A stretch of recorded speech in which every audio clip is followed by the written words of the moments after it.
ladies and gentlemen, thank you for coming. Welcome to very glamorous Olympic preparation training, performance programme training. World-class programme dates back to just before Sydney, and basically it's the world-class programme that funds and supports this training. We've got Stefan Funnell, Ruth Edge, Lucy Biegersma, Nicola Wilson and Tina Cook. Hi, here we are at the world-class eventing training session. We're going to catch up with some people. Hi, I'm here with top eventer William Fox-Pitt. Hello, thank you very much for agreeing to answer some questions for me. Can we start off talking about horses?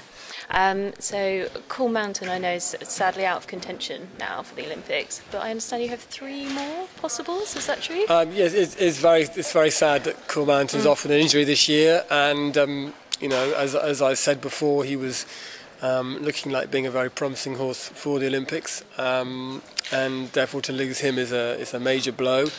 I'm very lucky that I've got some other ones coming on. Who knows, you know, how they're going to develop this season. They're relatively inexperienced compared to him. You know, he was by far my most experienced horse.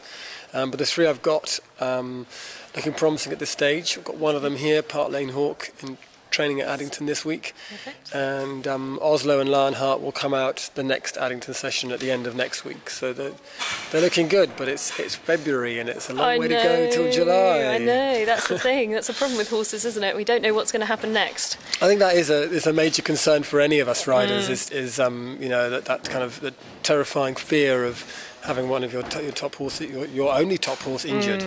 It's the end of your dreams. It's the end of that horse's season, and you know, these horses take a long time to recover. So it's fantastic for me to have a couple of backups. But you know, it's a few months away yet, and they need to go well, need to be sound, and they need to be selected. Yes, that's true. We're not got there yet.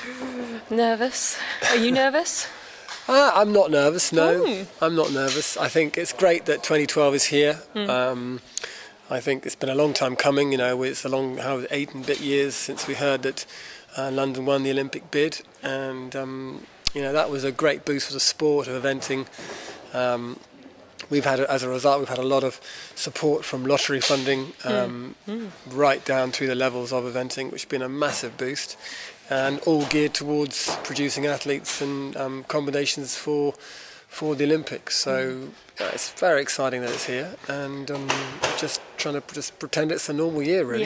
Yes. Well, if you are selected, what do you think will be the biggest challenge at the Olympic Games? I think the challenge will be the atmosphere. I think, you know, that to be, you know, the Olympics that I've been to in the past, you're in Hong Kong or you're in Athens, and there's a certain British contingent there who cheer you on. But to actually go to London, where the majority will be British, cheering you on, living every moment, and being, you know, so disappointed if it goes wrong, I think it's a huge pressure. And I think just, you know, the home advantage stroke disadvantage is quite an interesting one, and I think that whole London thing just could be huge, and as a rider you just got to be very detached from that to be able to produce your best on the day. Yeah, absolutely.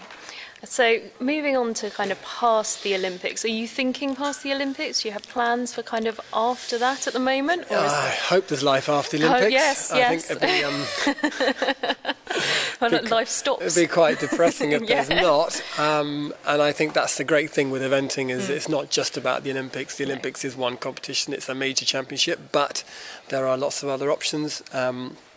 I've got a very nice team of horses, and I'll only be riding one horse in the Olympics. So the other horses will be going somewhere, whether it's Burghley or Pau, the 4-star in France at the end of the year. So there's a lot to look forward to, and you know, we'll take it, you know, one each step at a time. And I think, you know, after the Olympics, whether there's, you know, more European championships in me, who knows? But I've got great horses to ride, and that's what'll keep me going if anything does. Okay, perfect, thank you.